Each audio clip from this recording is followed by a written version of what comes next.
First up this week, the lead. People across Connecticut are becoming worried about their safety. This summer has been marred by violence and crime across our state, from murders to kidnappings, carjackings, and burglaries. Most recently in Marlboro, a 64-year-old woman was kidnapped outside a grocery store in broad daylight. She was assaulted, and the suspects dumped her in Berlin and set her car on fire. State police are now calling it a hate crime. Also making headlines, the dozens of carjackings across Connecticut, many perpetrated by teenagers. In Rocky Hill, those frightening crimes were also committed during the day and at gunpoint. That town is being joined by other Hartford suburbs and towns elsewhere in our state to petition lawmakers to do something about it. I spoke with Mayor Lisa Marotta about how her community is affected by violence and what she wants lawmakers to do about it. We were home. Actually, we were watching a UConn game, and I went to take out the garbage, and I realized the car was gone. Retired insurance executive Gabe Cabrera has lived in this suburb for more than 40 years.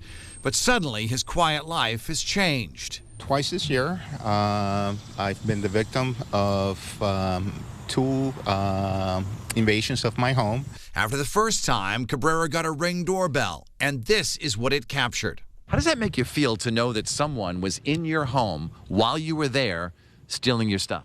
Well, it makes me feel very uncomfortable. I think it's a matter of time before someone in Rocky Hill loses their lives, to one of these invasions. So, yeah, I'm very afraid. And I'm also very concerned because I'm a grandfather who has grandchildren over. Across town, Bob Scotty is the president of his neighborhood association. The recent highly publicized carjacking at a store has everyone on edge. We have to be well aware. We have to keep the garage doors, the doors locked. If we're in the back, everything is locked. So yeah, we're living in a little bit of fear, but I'm afraid of the retribution that may happen. Many people I've talked to, not in this neighborhood, but they all want to get gun permits. So something is going to happen one way or the other, the bad guys or the good guys. So Cabrera and Scotty took their complaints to town hall. The accounts are numerous, and they're coming forward with Ring video, cell phone video. They're coming with their own personal stories. We are very upset because we've been on this and asking for help. So we're frustrated, all right? So we're pissed off. The deputy mayor and Mayor Lisa Marotta are taking action. They're circulating a petition calling for the governor and lawmakers to hold a special session and pass tougher laws to make juvenile offenders more accountable. I think that over a period of several years, we've just seen some changes to the laws as it pertains to juvenile crime.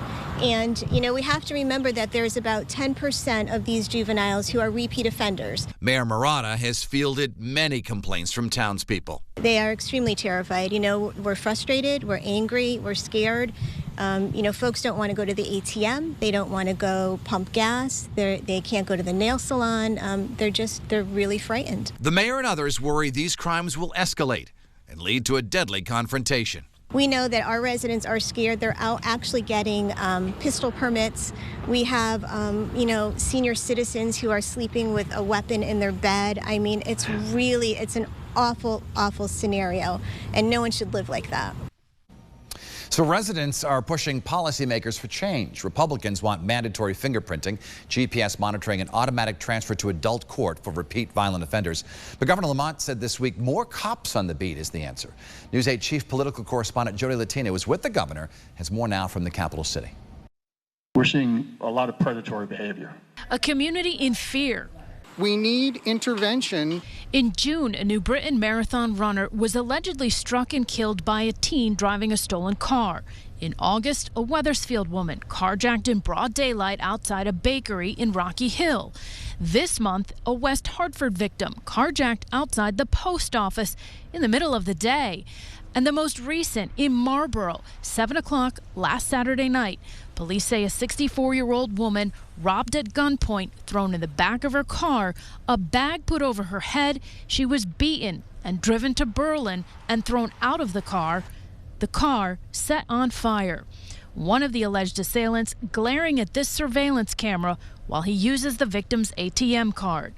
On Tuesday, the governor, unaware of the violent incident, told reporters, I think the most important thing, let's see how getting people back to school. That makes a difference. Get them off the street. 2 days later, signaling to city and town leaders.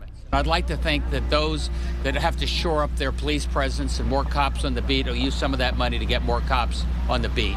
Republicans pounced. In a statement to News 8, House Minority Leader Vin Candelora says the concept of simply telling towns to use federal pandemic money to beef up their police forces shows just how tone-deaf the governor is on the issue of juvenile crime. We're going to be going in for a special session, I'm sure, on the governor's executive orders.